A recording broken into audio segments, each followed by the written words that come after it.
Just a quick disclaimer, this video contains no spoilers for manga content or anime content after episode 2 of the second season. Approximately 3 minutes into the video, I mention one manga character's name as an example, but don't show a picture or give any context to that character. Let's go back and discuss everything leading up to the second season of One Punch Man since the first season ended. Nearly 3.5 years ago, One Punch Man Season 1 ended its 12-episode run with the studio Madhouse on the 21st of December 2015. Then on the 25th December 2016, the One Punch Man official TV anime website and Twitter pages announced that Season 2 is coming and that the studio was working on it. At the time when this was published, many people in the fandom were surprised that an announcement for Season 2 came so early since the first season of the anime finished less than a year ago. Now, pretty much a year later, on the 26th of September 2017, the One Punch Man TV anime website announced the staff for the second season. In particular, it was announced that the Studio JC staff were going to animate Season 2 instead of Studio Madhouse, and the new director will be Chikara Sakurai,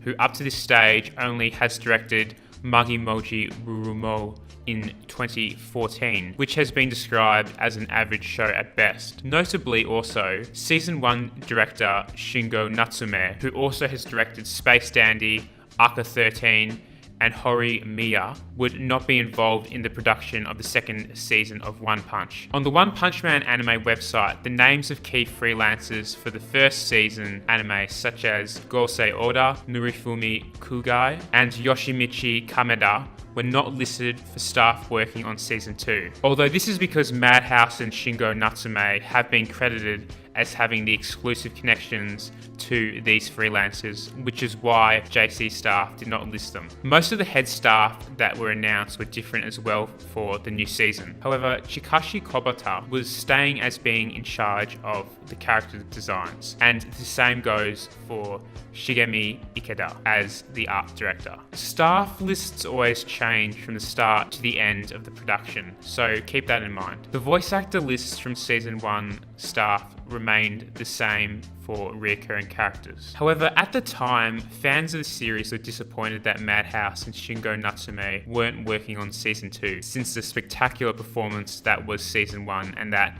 Natsume was really the soul of the One Punch Man anime. Although the community and the fans at the time weren't going to write off JC staff just yet. As the studio has been around for over 30 years, they have gained a solid reputation producing some incredible anime such as Toradora, Bakuman, Revolutionary Girl Utena, and Food Wars to name a few. A great adaptation could definitely still occur for Season 2 for sure. However, if you read the manga, you know how difficult it will be to animate some of the later fights in the series, such as with Elder Centipede as an example. There is definitely doubt as to whether JC staff can adaptate the greatest fights in One Punch Man. JC staff has never worked on any manga battles of such high quality artwork, style and finesse. They have worked on CGI projects in the past, however, so they might use CG for some of the fights. An interview with character designer Chikashi Kobota came out in December 2018, which gave some alarming comments about Season 2's production and the staff. Most notably, he stated that he was the only staff working on Season 2 that had also worked on Season 1, and he was worried about this. He also mentions that the new director, Chikara Sakurai, was a bit anxious at times, but to be fair, you would feel nervous and worry at times directing a series that is so highly rated from the fandom and the anime and manga communities, being not an experienced director like himself. However, Chikashi concluded that Sakurai was very exquisite as a director, and the atmosphere of the production team at JC staff was full of spirit to make a good work on Season 2. We can only speculate at the moment why Madhouse decided not to work on Season 2. As they are a company, their aim obviously is to make a profit on their productions. Madhouse's anime shows are varied in terms of how many series they work on that are released per year. They could have just decided to work only on one long-running series that they have the rights for, such as Overlord.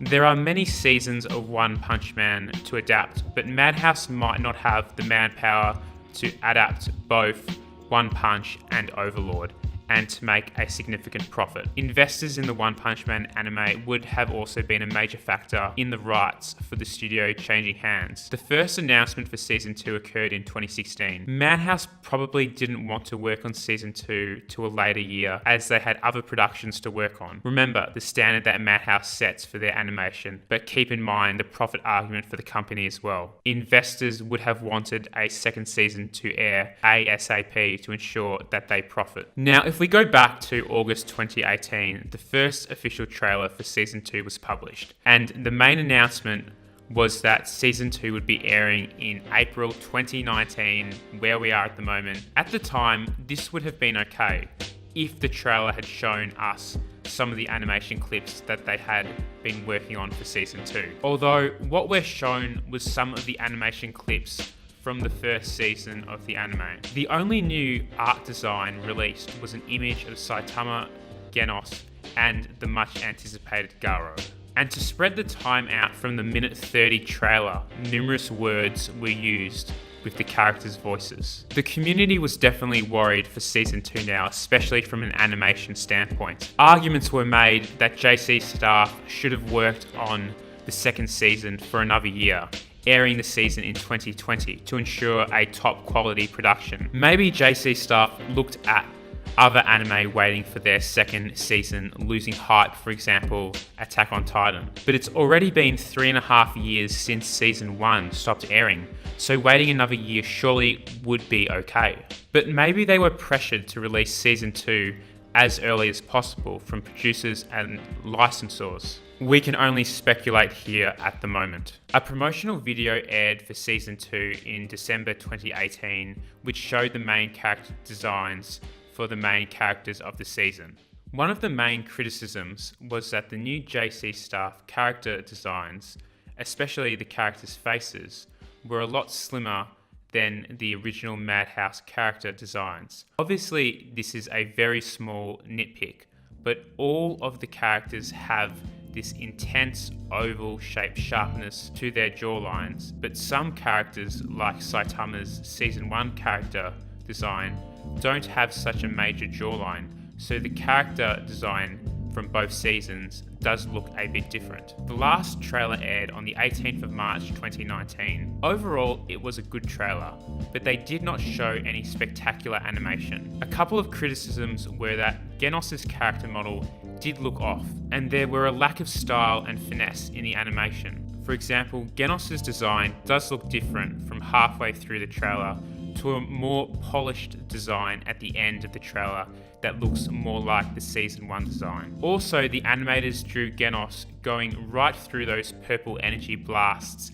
whereas a more skilled animator or from Season 1 would have had Genos moving in and out and around the energy blasts. Another example that I have was when Genos did a flip off the water tank. A cleaner animation take would have had Genos moving side to side briefly in midair, maybe even having a take of a different camera angle before Genos flips. So far, 2 episodes of Season 2 have aired as of the publishing of this video. The fandom is obviously optimistic and keeping expectations low for this season after Season 1 and a different studio. However, JC staff are really trying with this adaptation so far, which is honestly great. They have touched up some of the poorer scenes from the PV with CGI, which is good. And the directing has been okay so far, with quick reaction transitions of characters. I also have enjoyed the different styles of soundtracks changing from rock, electronic with the fight scenes to piano samples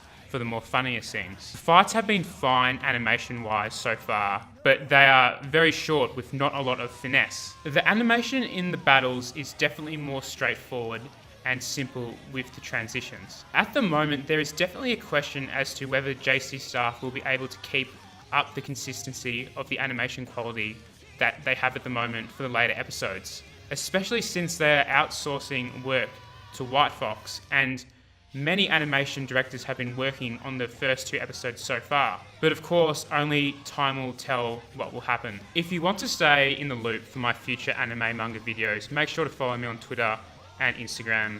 And if you like anime remixes as well, I'll be uploading some of mine later to my SoundCloud page as well. All links will be in the description. And of course, like, comment, subscribe, and hit the notification bell to ensure that you always know when I'm uploading a anime manga video.